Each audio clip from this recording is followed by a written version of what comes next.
Hanggang sa hindi sinasadyang mapunit ang suot ng pulubi. Nakita nila ang mga tato sa buong likod nito na halatang isang gangster. Doon lang nila napagtanto na nakabangga sila ng malaking gulo. Pero hindi man lang sila pinatulan ng lalaki. Nagpapanggap lang palang pulubi ang lalaki. Dahil naghahanap siya ng babaeng hindi interesado sa pera o kayamanan niya. Pero 3 araw na siyang namamalamoz sa kalsada. Wala pa rin siyang nakikitang pasok sa pamantayan niya. Sa oras na balak na sana niyang sumuko. Sa lugar na ito na walang tao. May makikita pa pala akong napakagandang dilag. Mag-isa ka lang ba? Hahaha, samahan mo naman kaming uminom. Ako na mismo ang maghahatid sa iyo pauwi mamaya. Lumayo kayo sa akin. Pakiusap, magkaroon naman kayo ng respeto. Ha, respeto. Sa lugar na ito, basta nandoon ako, walang ganyang usapan.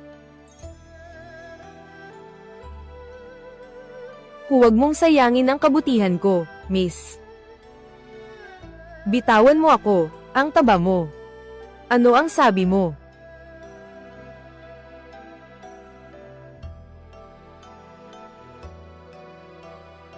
Boss Kalbo, kumalma po kayo. Ano po bang gusto ninyong kainin? Sagot na namin. Huwag nyo na pong patulan ng bata.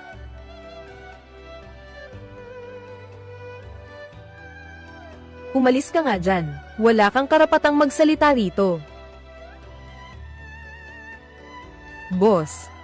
Lakas ng loob mong tawagin akong mataba. Ngayon, mapilit mo man o hindi, magbabayad ka ng danyos. Bitawan niyo ako, tulong. Bitawan niyo ako. Ha, bitawan niyo siya.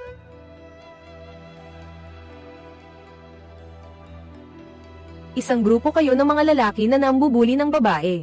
Ano bang klaseng tapang yan? HMPH.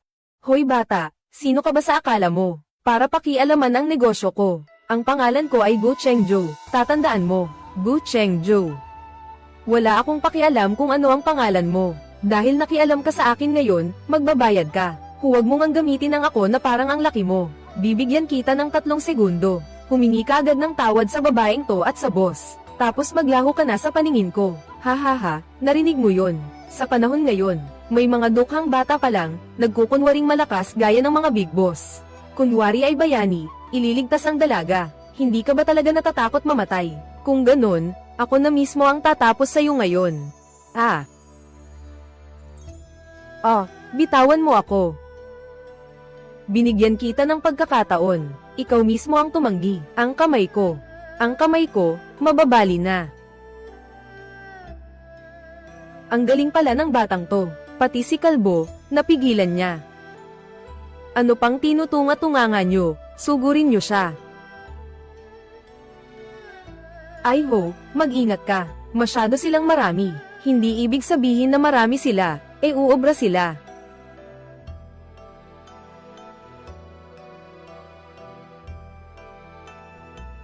Wow, makakatulong din pala ako. Sa likod mo lang ako. Gago ka may binatbat ka rin pala. Pero sayang, walang silbi ang lakas sa lugar na to. Napakarami kong tao.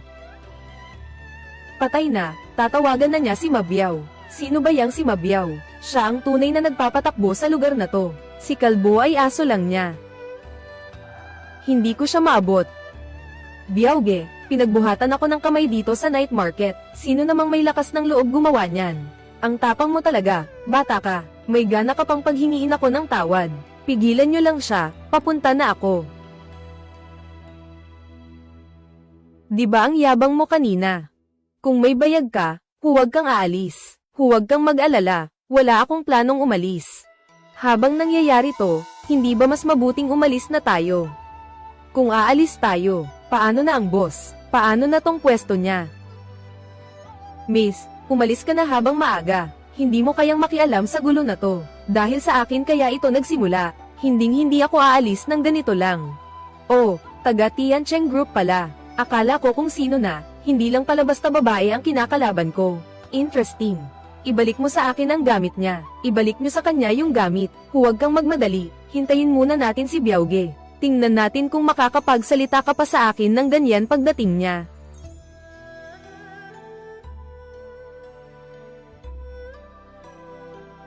Nandito na si Mabiao. Biaoge, siya yun. Masyadong matapang ang mga kabataan ngayon, kailangan mong pagbayaran yan. Wala akong kinatatakutan, lalo na ang pagbabayad na sinasabi mo. So, ikaw ang may gawa sa mga tao ko. Ang mga tao mo, nambubuli ng babae at nananakit pa ng may-ari ng shop, nararapat lang silang pagsabihan. HMP, sa teritoryo ko, walang ibang tao ang pwedeng manghimasok. Kung ganoon, simula ngayong gabi, hindi na ito ang teritoryo mo. Siguradong hindi siya ordinaryong tao. Gu Cheng, tumawag na tayo ng pulis. Huli na ang lahat. Bakit? Natatakot ka na ba ngayon? Ang kinatatakutan ko lang, baka duwag ka pala. Hoy bata, noong panahon na naghahari pa ako rito, naglalaro ka pa yata ng putik nun sa kung saan-saan. Kaya pala pagkatapos ng lahat ng taon na yan, hanggang pambubuli lang ng babae at matatanda ang kaya mong gawin. Kapag nakalabas ka ng nakatayo sa night market na to mamaya, ipapabaliktad ko ang pangalang Mabiao. Mukhang kailangan mo na talagang magpalit ng pangalan ngayong gabi. Bitawan niyo ako, Gu Chongqiu. Huwag mo akong intindihin. Akala ko ba magaling kang lumaban? Gusto kong makita kung ano ang mas matigas. Ang mga kamao mo o ang dami ng tao ko. Binabalaan ko kayo. Huwag na huwag niyo siyang hahawakan. HMP. At kung matalo ko kayo, ano naman?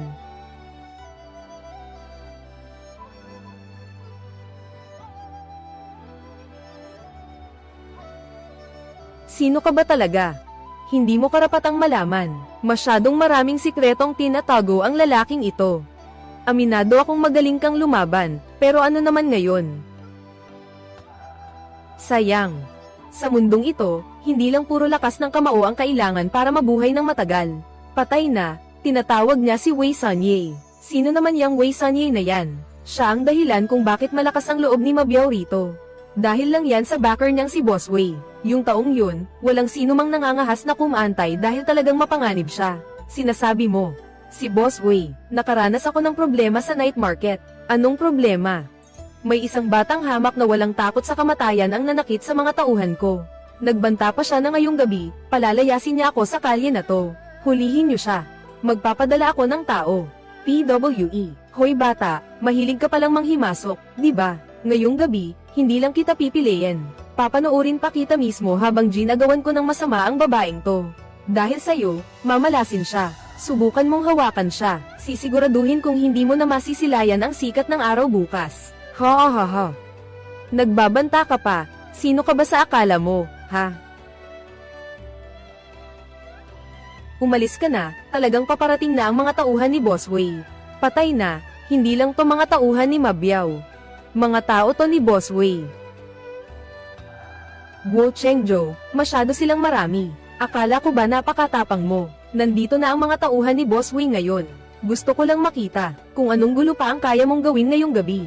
Guo Chengzhou, pasensya na. Nadamay pa kita dahil sa akin. Tumayo ka ng maayos. Anong susunod? Huwag kang kukurap. Sugurin niyo siya.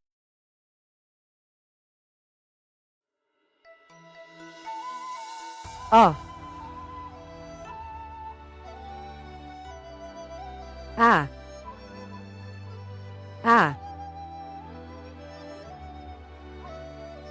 Hindi ba tinatanong mo ako kanina kung anong gulo ang kaya kong gawin?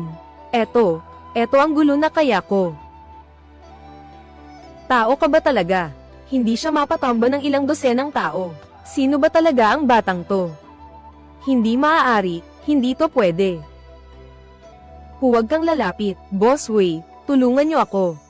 Sinong may lakas ng loob na galawin ang mga tao ko sa teritoryo ko?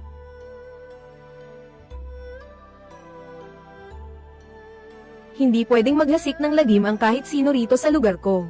Boss Wei, siya yung batang yun. Siya yung nanakit sa mga tauhan ko. At sinabi pa niya na simula ngayong gabi, hindi na teritoryo ko ang kalye na to. Ang yabang mo naman para sa isang bata. Ang tapang mong maglasik ng gulo dito ah. Alam mo ba kung ano ang kapalit ng ginagawa mo? Ang alam ko lang, pinag-try pa nyo yung mga tao. Sinaktan nyo yung babae at winasak nyo pa ang tindahan nila. So, ano, gusto mong maging bida at ipagtanggol sila? Hindi ito pagiging bida. Gusto ko lang disiplinahin ang mga taong mapang-abuso. Mga walang kwentang tao na dinadaan lang sa dami ang pananakot. Hoy, bata, mamatay tao ka na ba talaga at ganito ka magsalita kay Master Wei? Bibigyan kita ng isang pagkakataon. Lumuhad ka at mag-prostrate ng 3 beses kay Mabiao. Magbayad ka rin ng 1,000,000 piso. Kapag ginawa mo yan, kakalimutan ko na ang nangyari ngayong gabi. Sila kaya ang naunang nanggulo. Anong karapatan nyo para pilitin siyang lumuhad? Bata, wala kang karapatang sumabat dito. Hindi ikaw ang magsasabi kung may karapatan siyang magsalita o wala, baby. Narinig ko, magaling ka raw makipaglaban. Gusto mo bang subukan? Tama na yan. Mag-ingat ka.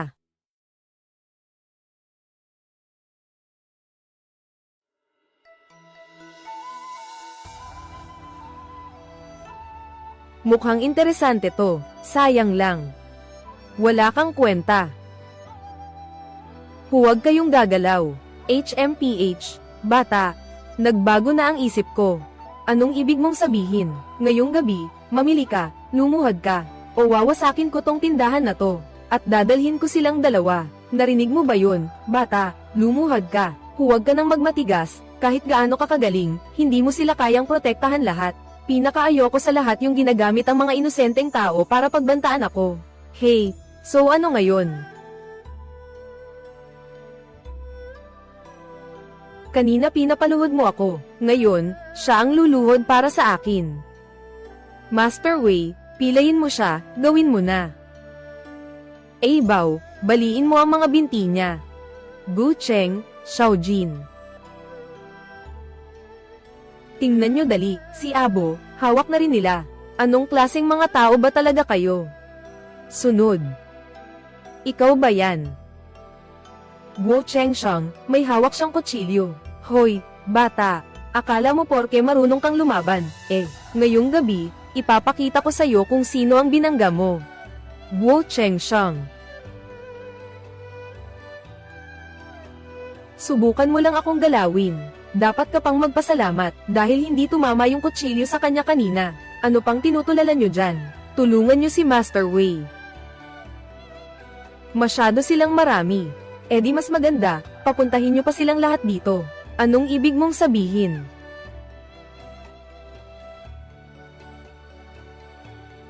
Night market sa South City. Pumunta kayo rito agad. Ha. Dito sa teritoryo ko, kahit sino pa ang tawagin mo, walang silbi yan. Bakit siya?